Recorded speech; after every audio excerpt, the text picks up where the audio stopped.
और आप देख रहे हैं एचके जंक्शन न्यूज। अभी हम भोजपुर जिला के तियर पंचायत के सिकरिया गांव में उपस्थित है और सिकरिया गांव में हम 10+2 माध्यमिक विद्यालय उच्च माध्यमिक विद्यालय सिकरिया में उपस्थित है और इस विद्यालय की जो स्थिति है, व्यवस्था का जो स्थिति है, उसको हम दिखाने का प्रयास कर रहे हैं अपने चैनल के माध्यम से। आपको दिखा दें कि इस स्कूल में जैसे ही आप एंट्री कीजिएगा, यानी एंट्री गेट है, उस गेट के बगल में बाउंड्री वॉल हुआ करता था, जो कि बाउंड्री यहाँ के ही ठेकेदार जो कि 10+2 बिल्डिंग बनाने के लिए आए थे और अपना बिल्डिंग दिखाइए, बिल्डिंग तो बना करके टकाटक चले गए, लेकिन इसी बिल्डिंग को बनाने के लिए जो मटेरियल लाने के लिए बाउंड्री वॉल तोड़ा गया था, उस बाउंड्री को देखिए हम दिखाने का प्रयास कर रहे हैं कि यहाँ बाउंड्री वॉल किस तरीके से टूटा फूटा पड़ा हुआ है। और देखिए +2 उच्च माध्यमिक विद्यालय सिकरिया, अंचल बिहिया भोजपुर है। इसका यूडाइस कोड 10290303 है और ये बिल्डिंग टकाटक बन करके ठेकेदार साहब तैयार कर दिए हैं। लगभग 2 महीनों से बिल्डिंग टकाटक तैयार है, लेकिन इसी बिल्डिंग को बनाने के लिए ये बाउंड्री वॉल तोड़ा गया था। इसी बाउंड्री वॉल को तोड़ करके अपना पूरा मटेरियल इसमें लाए थे ठेकेदार साहब, तब इस बाउंड्री वॉल को नहीं बना पाए और इस बाउंड्री वॉल को न बना करके अपना काम करके वो चले गए हैं। देखिए हम इस बाउंड्री वॉल को भी दिखाने का प्रयास करेंगे किस तरीके से बाउंड्री वॉल तोड़ा गया है। और तोड़ने के बाद यानी मेन गेट हुआ करता था, यही मेन गेट है, इस विद्यालय का मेन गेट है और मेन गेट से बच्चे एंट्री करते थे, आते थे, जाते थे, खुलता था। लेकिन उसके बाद जब ये बाउंड्री तोड़ा गया, यानी इस विद्यालय का जो बाउंड्री तोड़ा गया, इस बाउंड्री तोड़ने से ये रास्ता बन चुका है और आम रास्ता बन चुका है। इस गांव के लोग भी इसी रास्ते से जाते आते हैं। विद्यालय का प्रार्थना होता है, उस समय भी लोग जाते आते हैं विद्यालय में, यानी जानवर भी एंट्री कर जाता है। जब छुट्टी होता है तो जानवर भी एंट्री कर जाता है और बच्चे परेशान होते हैं। बच्चे प्रार्थना कर रहे होते हैं, तब तक इसमें भैंस, गाय यानी जानवर एंट्री कर जाता है, बच्चे परेशान होते हैं। मास्टर साहब कुछ कर नहीं सकते हैं क्योंकि बाउंड्री टूटा हुआ है और बाउंड्री टूटने के चलते इसमें कोई भी प्रवेश कर जाता है। बाउंड्री वॉल पूरे तरीके से क्षतिग्रस्त है और ये बाउंड्री वॉल कब तोड़ा गया था? ये बाउंड्री वॉल तोड़ा गया है, अपने से गिरा नहीं है, बाउंड्री वॉल तोड़ा गया है। और बाउंड्री वॉल कब तोड़ा गया है? तो यही टकाटक जो बिल्डिंग दिख रहा है आपको, इसी बिल्डिंग को बनाने के लिए बाउंड्री वॉल तोड़ा गया था। बाउंड्री वॉल और यहाँ झंडा फहराने के लिए जो चबूतरा होता है, 15 अगस्त को, 26 जनवरी को झंडा फहराया जाता है, झंडा फहराने के लिए जो चबूतरा होता है, उस चबूतरा को भी तोड़ा गया था। और ठेकेदार साहब उस चबूतरा और बाउंड्री वॉल बनाने के लिए बोले थे, लेकिन उनके बिल्डिंग बना करके जाए हुए 2-3 महीने हो गए, अभी तक न बाउंड्री वॉल बना है और न बिल्डिंग का ताला खुला हुआ है। आइए थोड़ा सा दिखाते हैं हम इस चापाकल की क्या स्थिति है। इस विद्यालय में यानी प्राथमिक विद्यालय, मध्य विद्यालय, हाई स्कूल, 10+2 विद्यालय, 4 विद्यालय यानी 10+2 विद्यालय इसमें चलते हैं। चलने के बावजूद भी एक भी चापाकल इस विद्यालय में एक भी चापाकल नहीं है। एक चापाकल है मेरे पास, जो कि हम आपको दिखाने का प्रयास कर रहे हैं। इस चापाकल को चलाएंगे तो ये चापाकल पानी नहीं देगा। देखिए किस तरीके से इस चापाकल, यानी चापाकल भी अपने अपने दुर्दशा को रो रहा है कि हमारा कायाकल्प कौन करेगा। चापाकल में से भी पानी नहीं आ रहा है, यानी चापाकल पूरे तरीके से बंद है। यहाँ एक बोरिंग है जो कि चलता है हमेशा।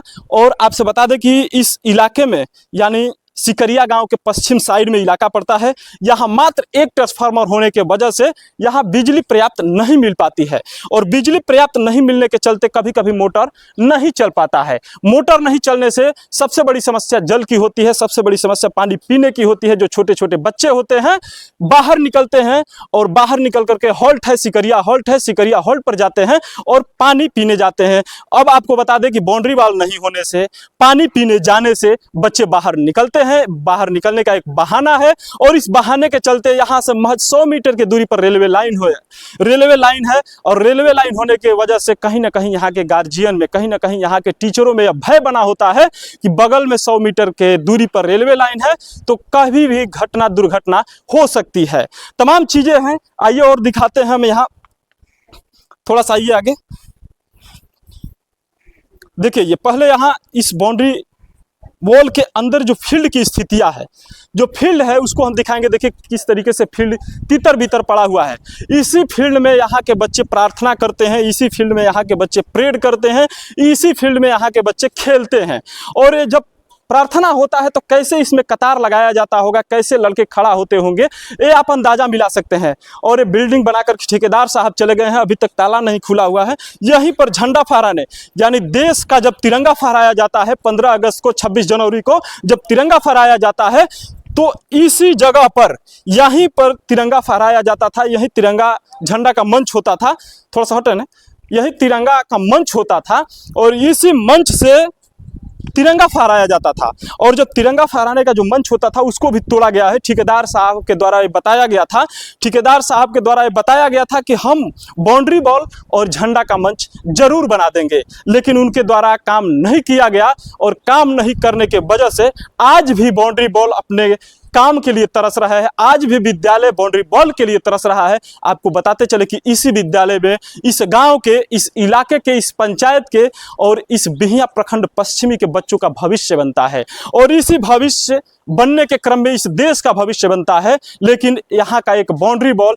यहाँ का चापाकल और यहाँ का जो ग्राउंड है अंदर का, ये अपने विकास के लिए रो रहा है।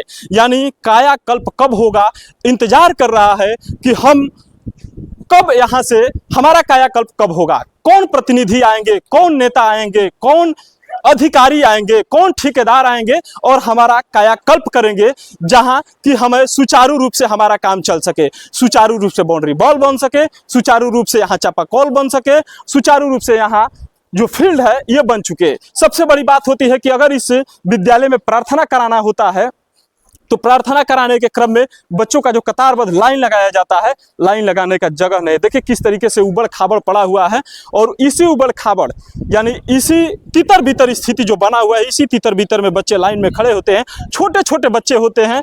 कहीं ना कहीं लोगों को परेशानी होती है, लेकिन बेचारे टीचर क्या कर सकते हैं, यहाँ के जो व्यवस्थापक है क्या कर सकते हैं, यहाँ के जो हेडमास्टर है क्या कर सकते हैं। उनसे जब हम बात करने का प्रयास किए तो उन्होंने साफ एवं स्पष्ट शब्दों में बताया कि हमने बाउंड्री बॉल के लिए तमाम जगहों पर, यानी बीडीओ साहब को, विधायक जी को, तमाम अधिकारियों को लिख करके हम दिए हैं, लेकिन कोई सुनवाई होने वाला नहीं है। चुनाव होने वाला है, 2025 में विधानसभा चुनाव होने वाला है और चुनाव के पहले अब कुछ नहीं होने वाला है, ऐसा लोगों के मन में मानसिकता बन गया है। लेकिन फिलहाल अभी ये विद्यालय अपने विकास के लिए रो रहा है। बिल्डिंगें टकाटक बन गई है, लेकिन उधर से भी बाउंड्री बॉल नहीं है और इधर से भी बाउंड्री बॉल नहीं है, जिससे यहाँ की व्यवस्था तितर बितर है। यहाँ माने आम रास्ता बन गया है। लोग, यानी बच्चे प्रार्थना कर रहे होते हैं, बच्चे छुट्टियां में निकल रहे होते हैं कतारबद्ध, और जनता इधर से बीचों बीच आती जाती है। कोई रोक नहीं सकता है, क्योंकि ग्रामीण है और यहाँ जो पढ़ाने वाले लोग हैं कहीं ना कहीं बाहर से आते हैं, कहीं ना कहीं लोग इंटायर एरिया से आते हैं, तो वो रोक नहीं सकते हैं जनता को, इसलिए कि झंझट हो सकता है, झगड़ा हो सकता है। तमाम चीज़ें आपको मैंने रूबरू कराया इस विद्यालय में। जो आपको फिर से बताते चले कि भोजपुर जिला के बिहिया प्रखंड के तियर पंचायत के सिकरिया गांव में उपस्थित है और सिकरिया गांव में 10+2 विद्यालय है, जिसकी स्थिति इस तरीके से बनी हुई है। और इसके विकास के साथ आखिर खिलवाड़ कौन कर रहा है, जिम्मेवार कौन है, यहाँ के बच्चों के भविष्य के साथ खिलवाड़ कौन कर रहा है, यहाँ के बच्चों के भविष्य के जिम्मेवार कौन है, तमाम चीजें आप कमेंट करके जरूर बताइएगा। धन्यवाद।